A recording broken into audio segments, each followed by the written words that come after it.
Radio Católica. Radio Católica. Unidos por Cristo y María. Unidos por Cristo y María.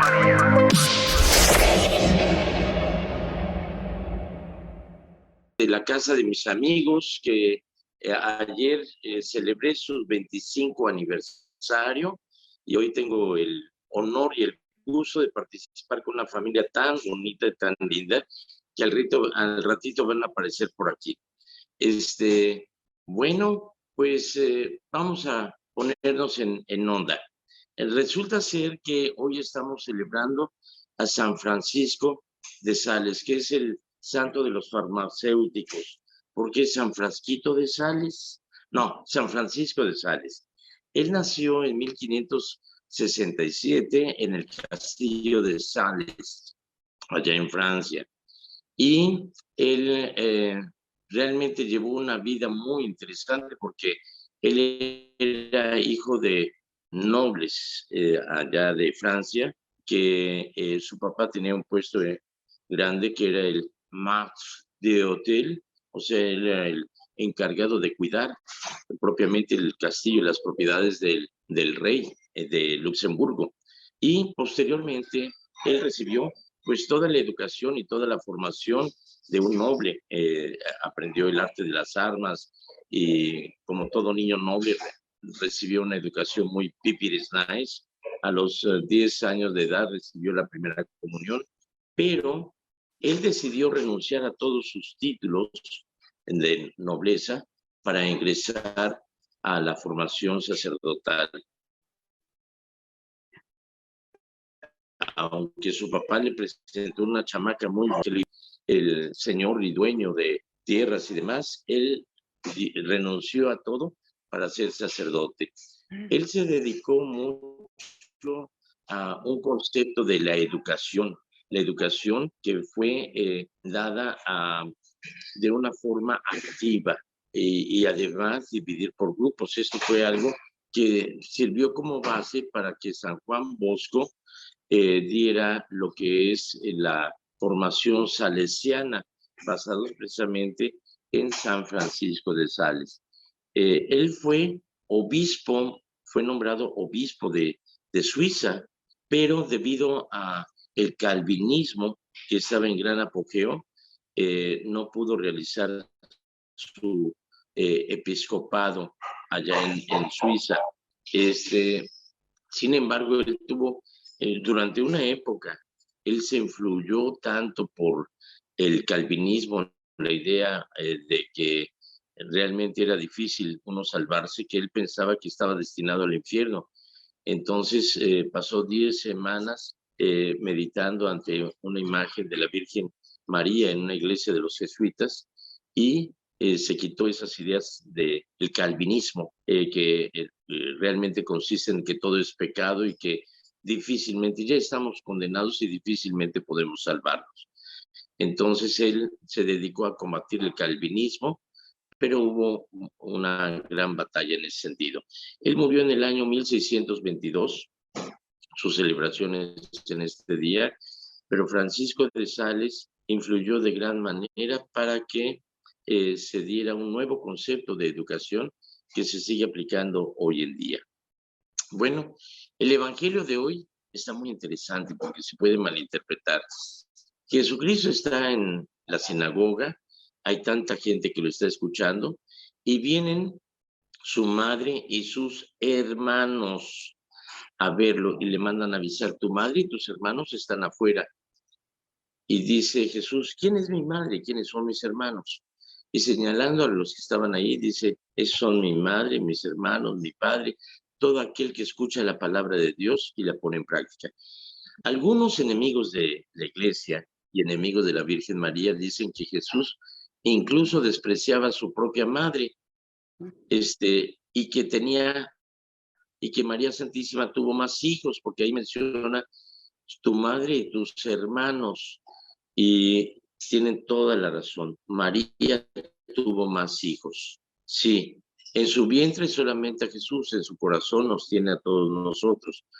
Nosotros somos hijos de María Santísima, porque Cristo, que en su gran amor nos regaló a María como madre nuestra y madre de la iglesia. Así que sí, tuvo más hijos, yo soy uno de ellos. Y los que no reconocen a María como su madre, pues es que no son hijos de María, sino hijos de otra cosa muy fea. Pero nosotros sí somos hijos de María. Ahora, ¿a qué se refiere cuando los hermanos de Jesús? ¿Pueden ustedes preguntar a cualquier árabe o a cómo se dice primo en árabe o en hebreo? Y te van a decir, no, no tenemos esa palabra. Los primos, no hay primos, somos hermanos. Entonces, la palabra primo no existe porque los primos se conocen como hermanos. Por eso cuando se refieren a Santiago como el hermano de Jesús, es su primo.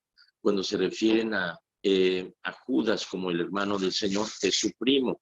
Entonces son primos de Jesús. Pero en ningún momento está despreciando a María y a su madre y a sus hermanos, sino que está poniendo como ejemplo. ¿Quién es mi madre y mis hermanos? Sino aquellos que escuchan la palabra de Dios y la ponen en práctica.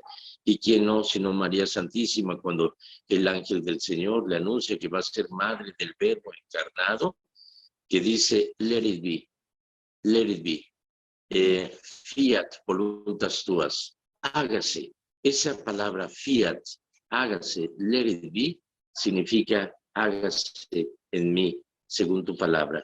He aquí a la esclava del Señor. ¿Quién no, sino María Santísima, para hacer la palabra para hacer la voluntad de Dios? Así que no le está despreciando, le está poniendo como ejemplo.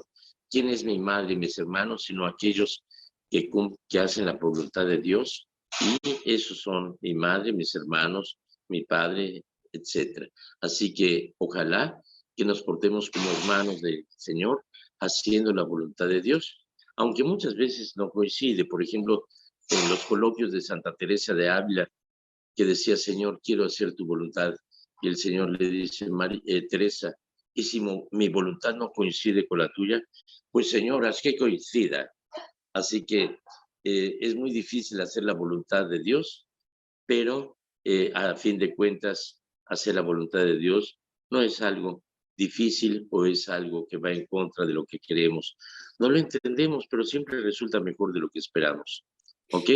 Fíjate que estoy aquí en Cozumel, un lugar paradisíaco, pero hoy no vine de turista, hoy vine a visitar a mis amigos. Pero les voy a platicar un poquito acerca de Cozumel. Cozumel es un territorio maya que significa nido de golondrinas. Y por eso el símbolo, aquí hay un par de monumentos que he visto de las golondrinas volando en torno. Y era una región maya. Resulta ser que en 1528 más o menos, había una navegación que había varios navegantes que venían bajo la orden del almirante Grijalva.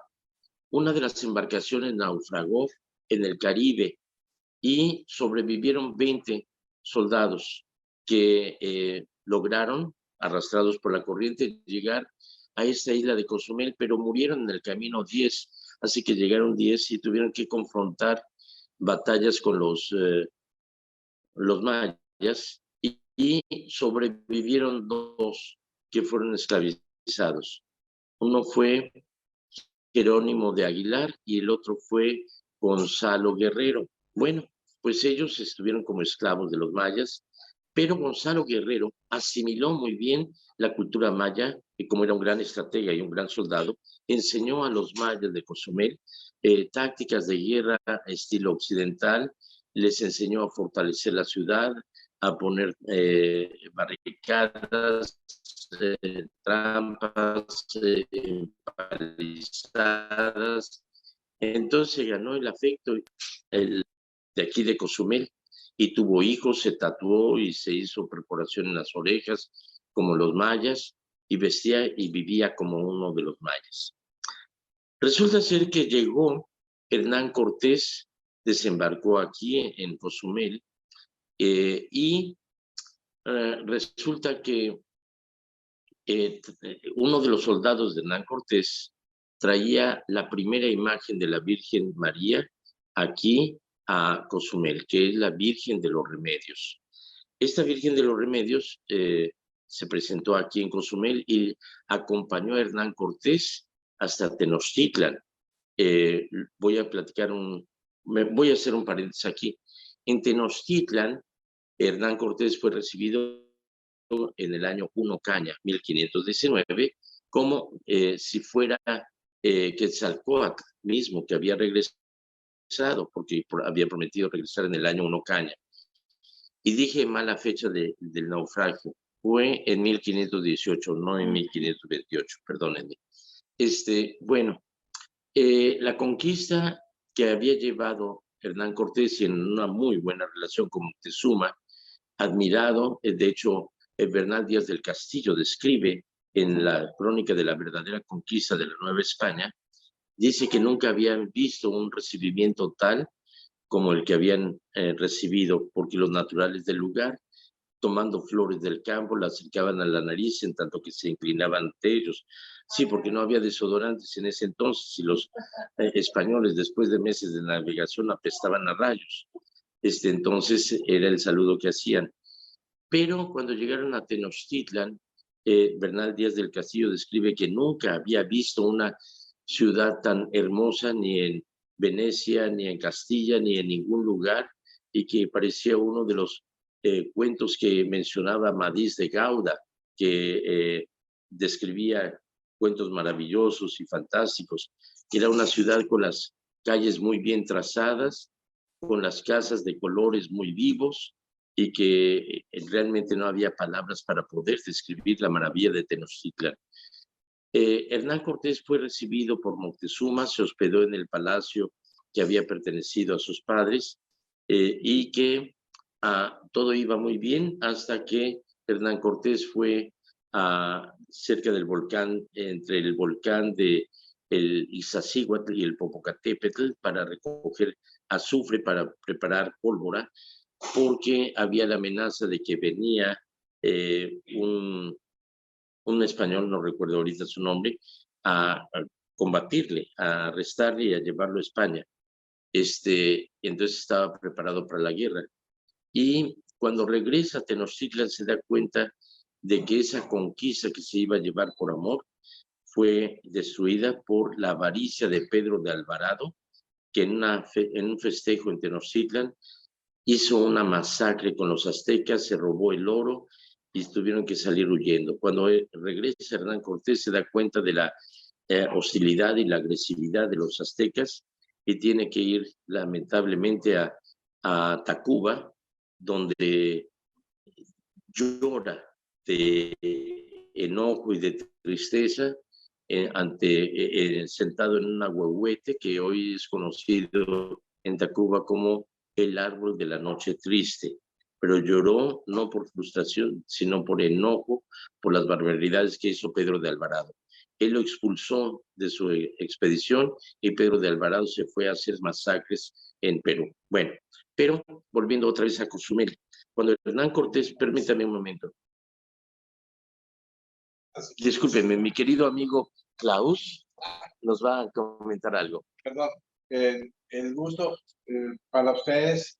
En Cozumel cerró la primera misa en América hace 505 años, o sea, ese año 5000, el año 1518 se celebró la primera misa en América. Y aquí tenemos los vestigios y todavía hay una cruz hecha de piedra que la guardamos en Cozumel.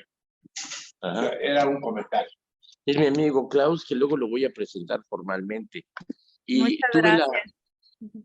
tuve el honor de, recién llegado del aeropuerto, el sobrino de Klaus, Fito, excelente chamaco, me llevó a comer a un restaurante Hemingway, que es de una familia cubana, y yo estaba dispuesto a pagar y no fue cortesía de la casa, el cariño que le tienen a esta familia. Así que está junto al mar y ahí está la iglesia que conmemora la primera misa que se celebró, puedo decir que en México, y me atrevería a decir que quizá en América, pero no llegó a tanto, pero en México sí. Sí, porque fue en Santo Domingo, precisamente donde... Ajá, Es el Caribe, es otra. así El es. continente americano solo Ajá. es la primera misa. En el continente americano fue la primera misa aquí en Cozumel. Qué bonito, ¿eh? Hay una iglesia muy bonita conmemorando precisamente ese acontecimiento. Bueno, pues volvemos a nuestra historia. Cuando llegó Hernán Cortés aquí, se topó con Jerónimo de Aguilar, que había sido uno de los náufragos. Y entonces, pues muy contento, siguió a Hernán Cortés, pero también le informaron que estaba Gonzalo Guerrero, y Gonzalo Guerrero le mandó un escrito a Hernán Cortés diciéndole que se uniera a él, y entonces escribió en el reverso diciendo: lo siento, yo soy esclavo y no puedo disponer de mi libertad, yo me quedo aquí. Y además, pues ya se había casado, tenía hijos, y ni siquiera fue a encontrarse con Hernán Cortés. Así que se quedó en la isla aquí. Y entonces Jerónimo de Aguilar acompañó a Hernán Cortés, y cuando llegaron a Campeche, el rey de Campeche le entregó a Hernán Cortés muchas mujeres que lo acompañaron y que se las dio a los soldados. Entre ellos iba una mujer que se llamaba Malinali, que ella hablaba el maya y hablaba el náhuatl. Entonces Jerónimo de Aguilar sirvió de intérprete cuando llegaron a Tenochtitlan, traduciendo del maya, del náhuatl al Malinali traducía al maya y Jerónimo de Aguilar traducía al español. Así que fue un elemento esencial. Malinali, que originalmente Hernán Cortés se le había dado a uno de sus soldados, después se interesó porque Malinali aprendió a hablar el español, y entonces ya no necesitaba Jerónimo de Aguilar, sino que directamente utilizaba los servicios de Malinali, que fue conocida malamente como la Malinche, porque Malintzin significa extranjero, y entonces se referían a Hernán Cortés como el extranjero, el Malintzin, o sea, el extranjero, pero por relación se le llamó Malinche, que posteriormente fue bautizada con el nombre de Doña Marina, y que Hernán Cortés la hizo su esposa o concubina, porque realmente él estaba casado. Posteriormente regresó su esposa y dijo: chin, ahora ¿cómo le hago? Pues le voy a poner una casa en Cuernavaca, y allá le puso su casa a Doña Marina, mientras Hernán Cortés estaba acá con su mujer. Bueno, pero esa es otra historia. Regresemos nuevamente a Cozumel, con este afamado español llamado Gonzalo Guerrero, que cuando llegó otra expedición, y ahorita no recuerdo el nombre de quién era el que venía, él no se presentó, pero escuchó que los planes eran atacar Campeche. Entonces, él organizó una expedición que se le adelantó, y en Campeche organizó la defensa, pero sobre todo que hubo una estrategia muy buena. Se me olvidan los nombres ahorita, pero recuerdo los hechos. El conquistador, no Hernán Cortés, sino otro que venía al mando, dividió dos grupos, uno que iba a entrar por el mar y otro que iba a entrar por otro lado, y se iban a encontrar en Campeche. Entonces él estratégicamente informó en español a unos y a otros, diciendo que, vamos a decir que Juan Pérez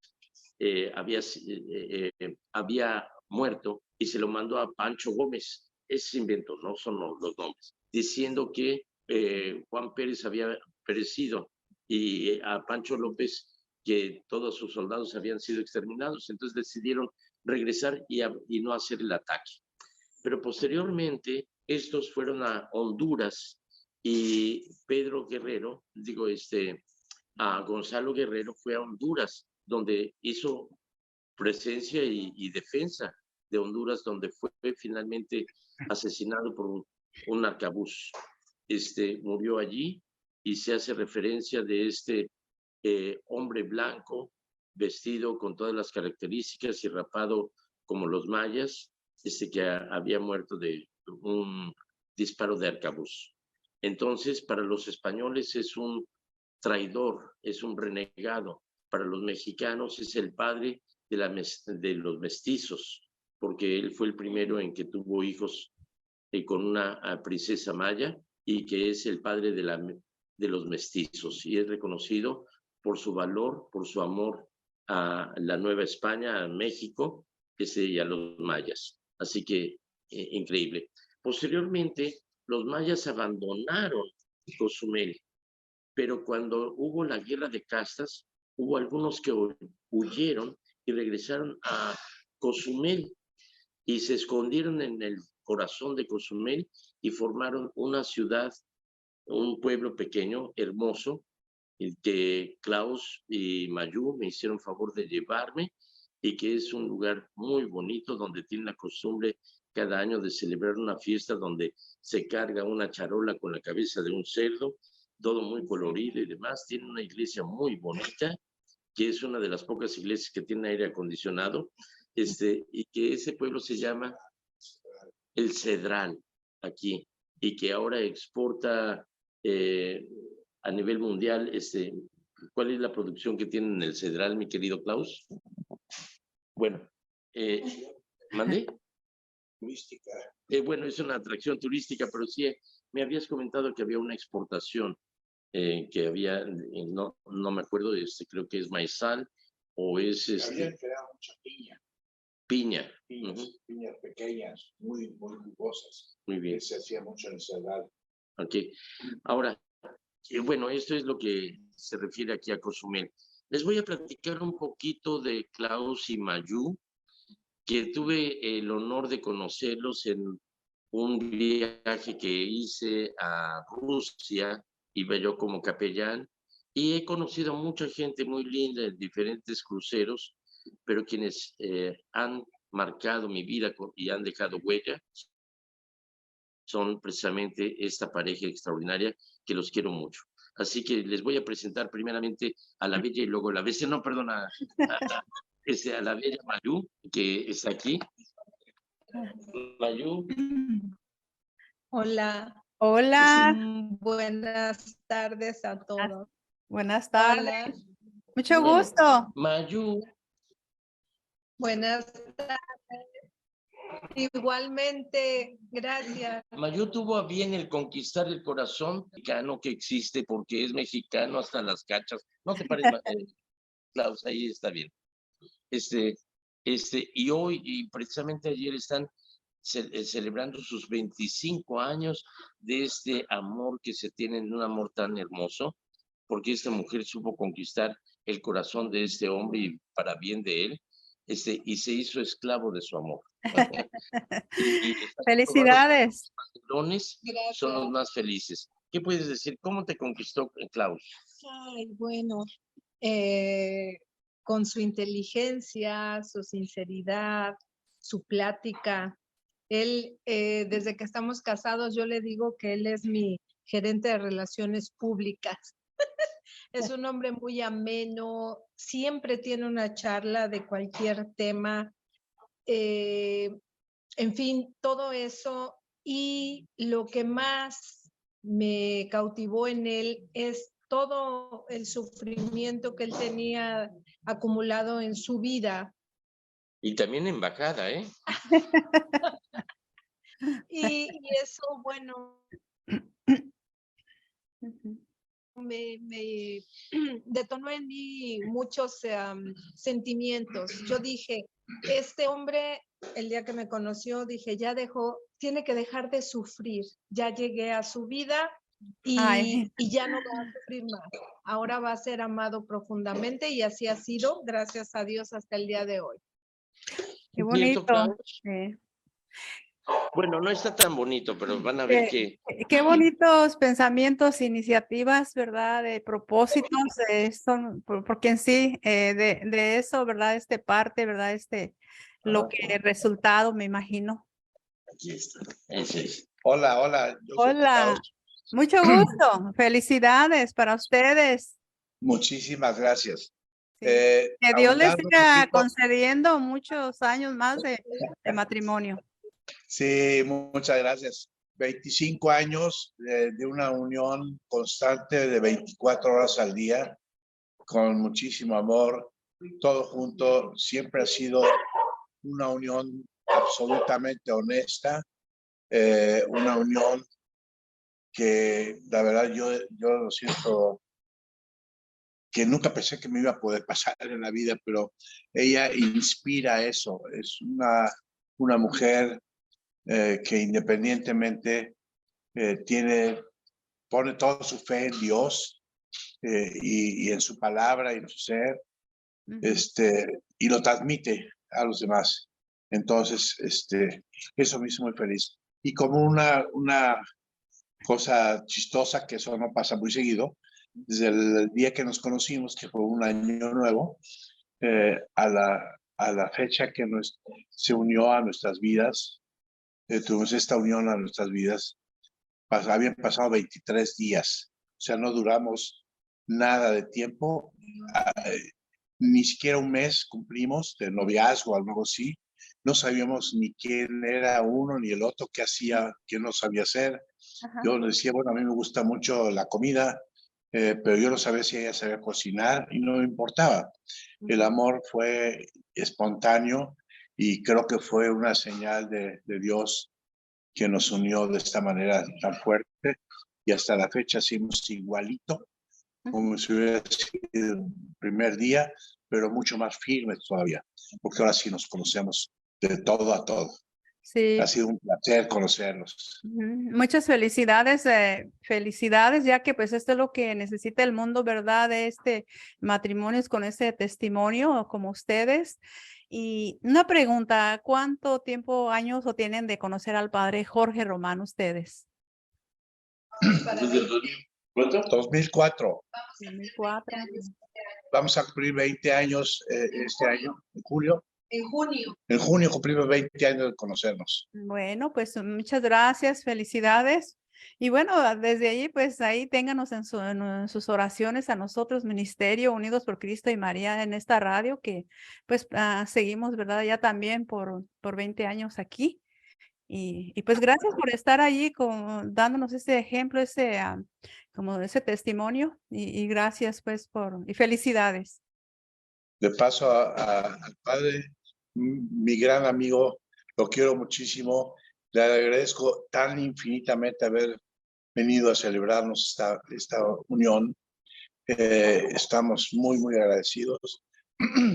Y aunque ya estuvimos allá en Mammoth Lake, pues siempre nunca falta la esperanza de volver y los saludaremos en persona. Ojalá así se nos haga.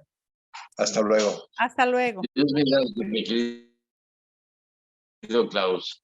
Bueno, pues es algo hermoso realmente. Ayer tuve el honor de celebrar la celebración. Es un lugar paradisíaco, hermoso, que vale la pena visitarse, ¿ok?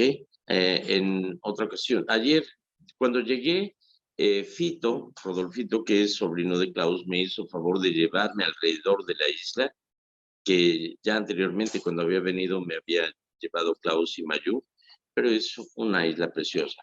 Así que le recomiendo que conozca México. México, pese a López Obrador, sigue siendo bonito, ¿ok? Sí, Bueno, claro que pero sí. ahora vamos a entrar a temas. ¿Qué preguntas, chismes, comentarios, aclaraciones, dudas, inquietudes, quejas o qué sé yo tenemos el día de hoy? Cuéntame. Bueno, preguntas, le hacen una pregunta que si el hablar en el latín, que si es un sacramental, porque ella escuchó de un sacerdote eso, comentó. No, quizá confundió las palabras y debe de haber dicho el padre que lo tomaba del libro de los sacramentos o el ritual sacramental o alguna cosa así, pero no.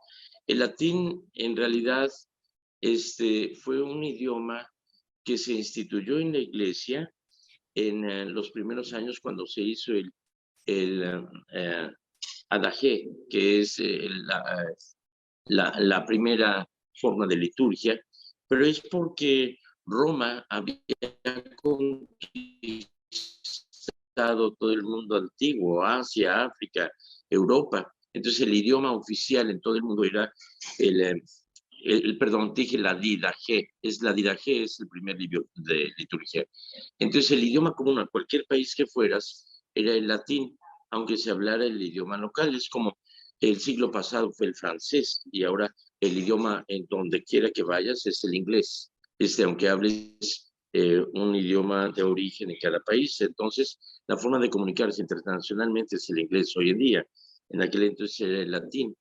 Entonces se quedó, pero llegó la Edad Media ante la caída del Imperio Romano, y entonces el latín se fue degenerando en los idiomas romances, el italiano, el francés, el rumano, el portugués, el castellano y demás. O sea, surgieron del latín, pero ya nadie lo hablaba. Y solamente los nobles, los científicos, los médicos, pero el vulgo ya no hablaba el latín. Entonces llegó un momento en que el latín parecía mágico, como que era el idioma divino y que nadie podía hablar el latín más que los intelectuales, los sabios, o como dijera hoy López Obrador, los fifís. Bueno, entonces llegó a ser algo como mágico, pero nadie lo entendía. Gracias a Dios, con el Concilio Vaticano II en 1963, la Iglesia retrocedió a sus orígenes y de los orígenes retomó lo que se había perdido en el camino. Entonces se dijo, bueno, el latín ya nadie lo habla y nadie lo entiende, es por eso que vamos a utilizar el lenguaje vernáculo de cada país. Y por eso la misa se hizo poniendo el altar al frente y otra vez la participación de los fieles en un diálogo. Dios habla, el pueblo responde, y entonces en esa comunicación constante con el pueblo. Entonces el latín, pues hay unos que les costó trabajo cambiar y hubo una separación con Lefebvre, y con otros que querían conservar el latín en la iglesia y que no aceptaban los cambios del Concilio Vaticano II. El Papa Benedicto XVI recomendó que el latín se utilizara como idioma oficial de la iglesia cuando hay una convivencia internacional. Entonces, para no favorecer un idioma en especial, el lenguaje propiamente sería el latín. Sin embargo, el Papa Francisco ha aclarado, las misas en latín deben de ser, sí, con el ritual nuevo después del Concilio Vaticano II. No se puede utilizar el ritual antes del Concilio Vaticano II. Y tuvimos, bueno, a nivel diócesis de Stockton, se cuestionó sobre la idea de permitir las misas en latín.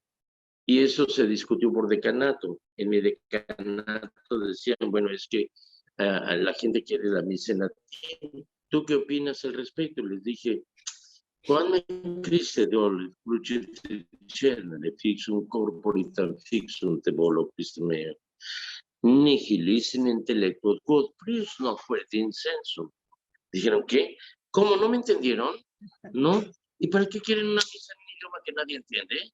O sea, me parece absurdo. O sea, se conoce como lenguas muertas, se estudian las etimologías para comprender el significado de las palabras, pero ya realmente nadie habla latín. Yo lo estudié no porque fuera un curso obligatorio, sino por gusto, por conocer. Y sí hablo latín, pero no tiene caso celebrar una misa en un idioma que no se entiende.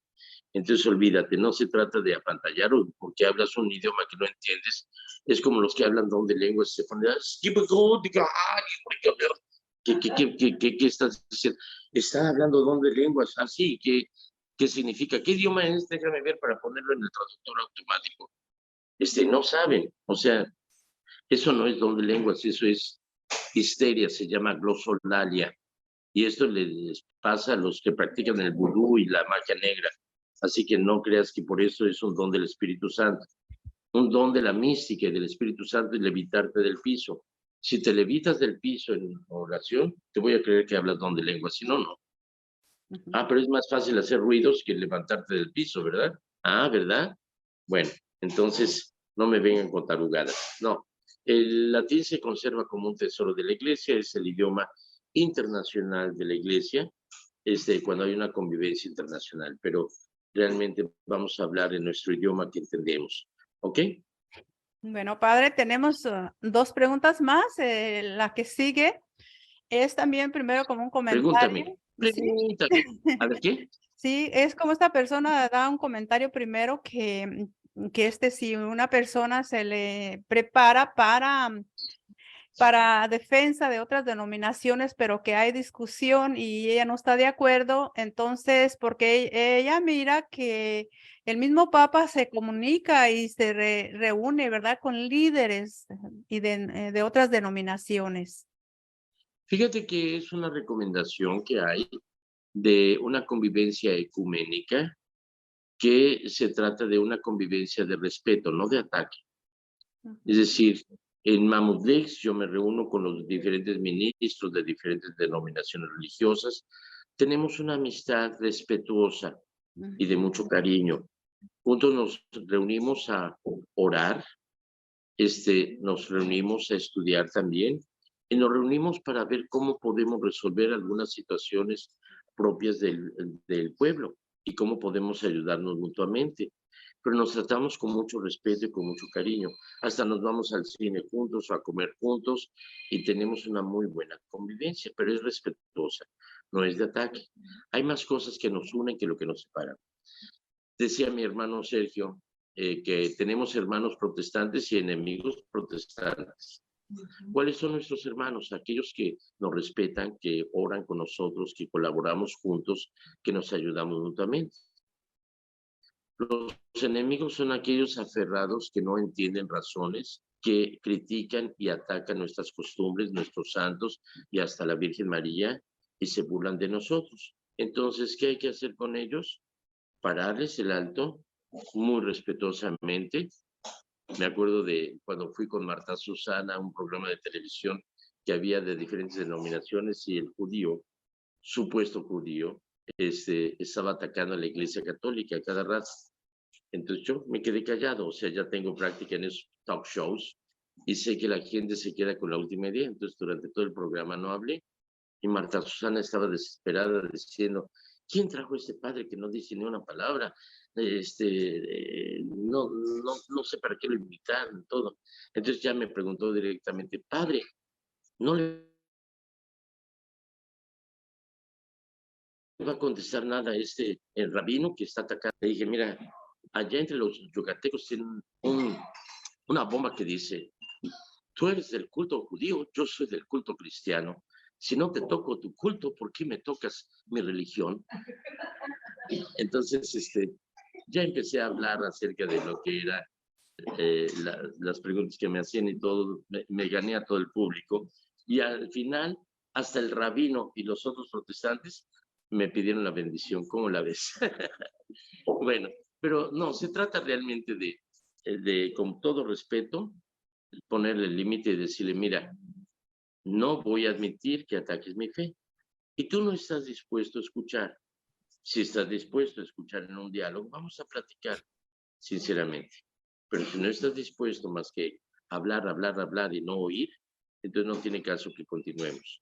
Así que, por favor, respétame. Yo soy de la fe católica y si me sigues molestando, estás infringiendo, estás atacando mis derechos constitucionales que me llevan a que debo de ser respetado en mi libertad de cultos y tú estás interfiriendo.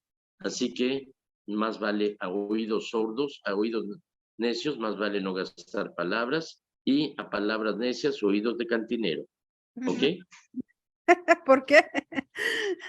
Sí, porque imagínate un cantinero que le hiciera caso a todos sus clientes. No, hombre, así que el cantinero hace oídos sordos propiamente. ¿No?